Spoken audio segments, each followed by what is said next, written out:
Project cake సంబంధించి శనివారం ఒక పోస్టర్ రిలీజ్ అయ్యింది. ఈ పోస్టర్లో ఓ పెద్ద చెయ్యి దర్శనమిచ్చింది. గతంలో విడుదలైన సగానికి పైగా ప్రాజెక్ట్ కే పోస్టర్లో చెయ్యి ఉండడం ఓ కొత్త ప్రచారానికి తెరతీసింది. దేవుడు వర్సెస్ సైన్స్ కథ ఉంటుందని తెలుస్తోంది. ప్రాజెక్ట్ కే ప్రస్తుతం దేశం మొత్తం ఎంతో ఆసక్తిగా ఎదురుచూస్తున్న సినిమా.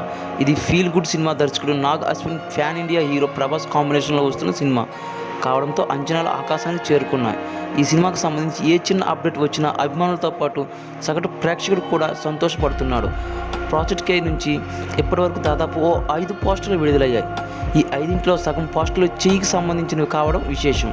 తాజాగా సినిమా టీం నుంచి వచ్చిన అప్డేట్లోనూ చెయ్యి ఉంది. ఈ చేతులకు సినిమా కథకు ఏదో లింక్ ఉందని అందరూ భావిస్తున్నారు. మొదటి నుంచి ఈ సినిమా సైన్స్ ఫిక్షన్ అన్న ప్రచారం జరుగుతోంది. అంతేకాదు టైం ట్రావెల్ నేపథ్యంలో సినిమా ఉంటుందని కూడా నెట్టింట వార్తలు చక్కర్లు కొడుతున్నాయి. అయితే తరువాత చోటు చేసుకున్న పరిణామాలతో మరో కొత్త కోణం వెలుగులోకి వచ్చింది. ఈ సినిమా సైన్స్తో పాటు దేవుడి గురించి కూడా చెప్పబోతుందని ప్రచారం నడుస్తోంది. ఇందుకు కారణం లేకపోలేదు. గతంలో ఈ సినిమా షూటింగ్ నెల్లూరు జిల్లాలోని జయచర్ల మండలం పెళ్లపాడు గ్రామంలోని గుడిలో జరిగింది. పెన్నా తీరం ఇసుక తిన్నెల వద్ద ఉన్న ఈ పురాతన గుడిలో కొన్ని రోజులు షూటింగ్ జరిగింది. దీంతో సైన్స్ ఫిక్షన్ సినిమాకు దేవుడికి సంబంధం ఏంటన్న ప్రశ్న మొదలైంది.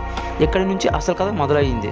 చిత్రదర్శి నాగ్ అశ్విన్ ఈ సినిమాకు దేవుడు వర్సెస్ సైన్స్గా తెరకెక్కించనున్నారట. నాగ్ అశ్విన్ మొదటి సినిమా ఎవడే సుబ్రహ్మణ్యంలో దేవుడికి సంబంధించిన పాయింట్ ఉంటుంది. ఈ సినిమా దూద్ కాశీ యాత్ర నేపథ్యంలో కీలక మలుపు తీసుకుంటుంది. ఇప్పుడు ప్రాజెక్ట్ కేక్ సంబంధించిన పోస్టర్లో ఓ పెద్ద చెయ్యి కనిపిస్తుంది.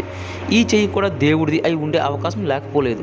మన పురాణాల్లో త్రేతాయుగం, ద్వాపర యుగాల్లో మనుషులు చాలా పెద్దగా ఉండేవారు. ప్రతి ఒక్కరూ దాదాపు 9 అడుగుల పైనే ఉండేవారని పురాణాలు చెబుతున్నాయి. ఈ పోస్టర్లో పెద్ద చెయ్యి చూపించడం మన పురాణాలతో కథను ముడిపెట్టడమే అని చెప్పుకోవచ్చు. భారతదేశానికి సైన్స్ ఏమీ కొత్త కాదు. కొన్ని వేల ఏళ్ల క్రితమే బ్రహ్మాండమైన సైన్స్ అందుబాటులో ఉండేది.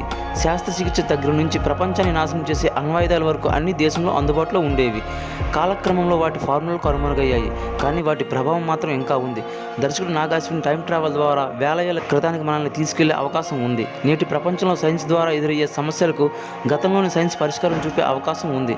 నేరుగా దేవుడే ఓ పరిష్కారాన్ని చూపించవచ్చు కూడా. ఇవన్నీ సోషల్ మీడియాలో జరుగుతున్న ప్రచారాలే.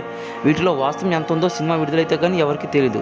ఒకవేళ ఇదే కనుక నిజం అయితే ఈ సినిమా ప్యాన్ వరల్డ్ సినిమా కాదు, ప్యాన్ యూనివర్స్ సినిమా కూడా అవుతుందని అంచనా వేస్తున్నారు.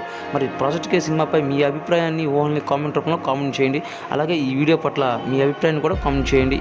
ఈ వీడియో నచ్చితే లైక్ చేయండి. ఇలాంటి మరిన్ని వీడియోల కోసం మన ఛానల్ని ఓ కంట కనబెడుతూ ఉండండి.